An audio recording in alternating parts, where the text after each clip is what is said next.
Bonjour à tous et bienvenue sur ma chaîne. Je suis ravie de vous retrouver pour cette deuxième vidéo. Aujourd'hui, nous allons parler d'un sujet assez personnel et important. Comment je suis devenue maman célibataire. C'est une histoire de défi, de courage et d'amour inconditionnel. J'espère que mon expérience pourra inspirer et aider d'autres personnes dans les situations similaires. Tout a commencé il y a quelques années lorsque j'ai découvert que j'étais enceinte.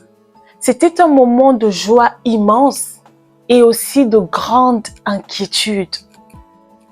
Je ne savais pas encore à ce moment que j'allais affronter cette aventure toute seule. Je me souviens encore du jour où j'ai fait le test de grossesse.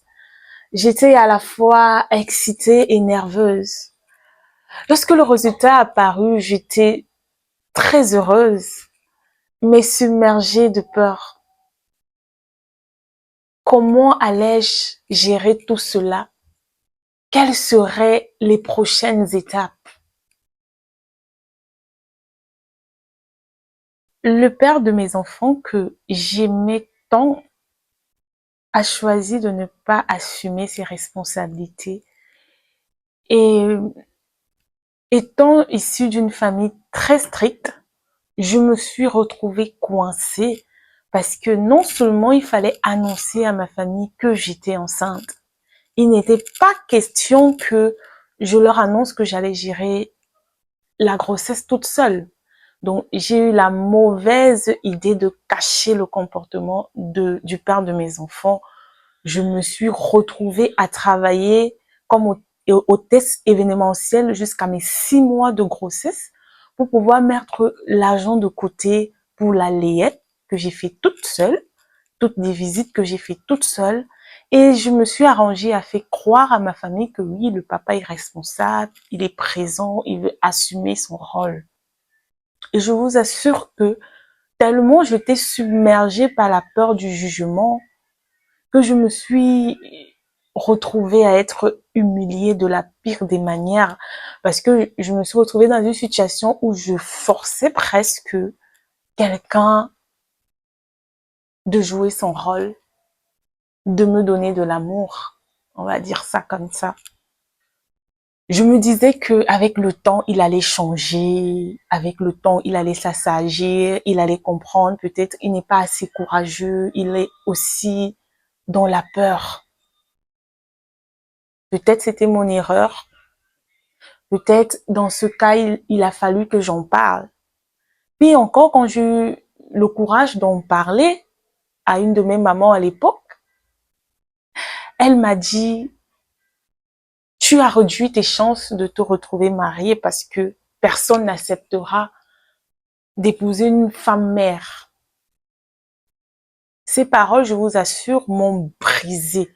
À cette époque, m'ont brisé le cœur. Et là, j'ai compris, en fait, c'était comme si mon monde s'écroulait. C'était comme si ma vie était finie. En gros, j'ai continué à rester dans une relation de mensonge, une relation où j'étais humiliée, une relation où j'étais même pas respectée. Parce qu'il fallait que je reste avec le papa de mes enfants. Parce que j'étais submergée de peur. J'avais peur du jugement, du qu'en dira-t-on. J'étais brisée au point de refaire un deuxième enfant avec la même personne. J'avais perdu toute ma confiance. J'avais perdu mon estime.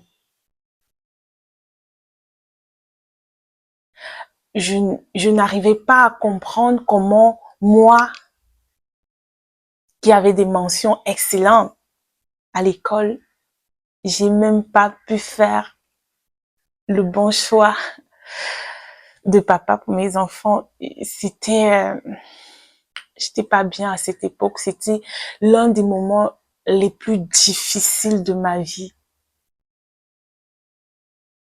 Tout cela à cause du jugement des autres. Si vous êtes maman célibataire et que vous passez par cette situation, sachez que vous n'êtes pas moins femme que les autres. Nous sommes toutes pareilles. Aucune femme au monde ne choisit être maman célibataire. Quand on fait un enfant, c'est par amour et on se dit que le papa, il sera présent, il jouera son rôle. Si vous vivez cette situation, ne vous laissez pas abattre, n'acceptez pas l'humiliation.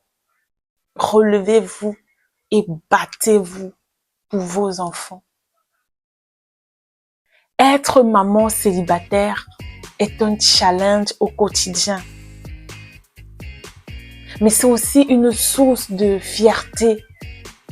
Chaque sourire, chaque câlin de mes enfants me rappelle pourquoi je me bats chaque jour. Les premières années ont été particulièrement difficiles. Entre les nuits sans sommeil, les problèmes financiers, le manque de soutien émotionnel. Il y avait les jours où je me sentais dépassée. Mais chaque petit pas en avant, chaque progrès de mes enfants me donnait toujours la force de continuer. Et c'est là que je vais partager avec vous un conseil important. Avant de vous décider d'avoir des enfants, il faut vous rassurer que vous ayez un plan de vie réel. Il est essentiel d'être préparé émotionnellement, financièrement et mentalement. Avoir un enfant est une responsabilité énorme. Il faut vous rassurer de leur donner le meilleur avenir possible. Voici quelques points importants à considérer avant de vous décider d'avoir des enfants. Premier point, stabilité financière. Rassurez-vous d'avoir des économies et d'avoir une source de revenus stable. Deuxième point, stabilité émotionnelle. Rassurez-vous d'être entouré des personnes qui peuvent vous soutenir moralement. Stabilité mentale. Avoir des enfants est un engagement durable. Donc, préparez-vous à faire face aux défis et aux responsabilités. Le dernier point, avoir un plan de vie clair. C'est-à-dire, vous devez inclure des objectifs assez définis pour vous et vos enfants. Je voudrais également faire appel aux autorités de notre pays. Il est crucial de mettre en place des mesures de protection pour des femmes, mères et célibataires. Nous avons besoin de soutien, de ressources et de lois qui nous protègent contre l'abandon et l'injustice. Les pères doivent être conscients de leurs responsabilités et tenus responsables de leurs actes. Il est temps de sensibiliser notre société, de travailler ensemble pour créer un environnement protecteur pour ces mamans et leurs enfants. Voici quelques suggestions pour les autorités. Renforcement de lois. Créer des lois strictes contre l'abandon et assurer que les papas assument leurs responsabilités financières et émotionnelles. Créer des programmes de soutien aux mamans célibataires.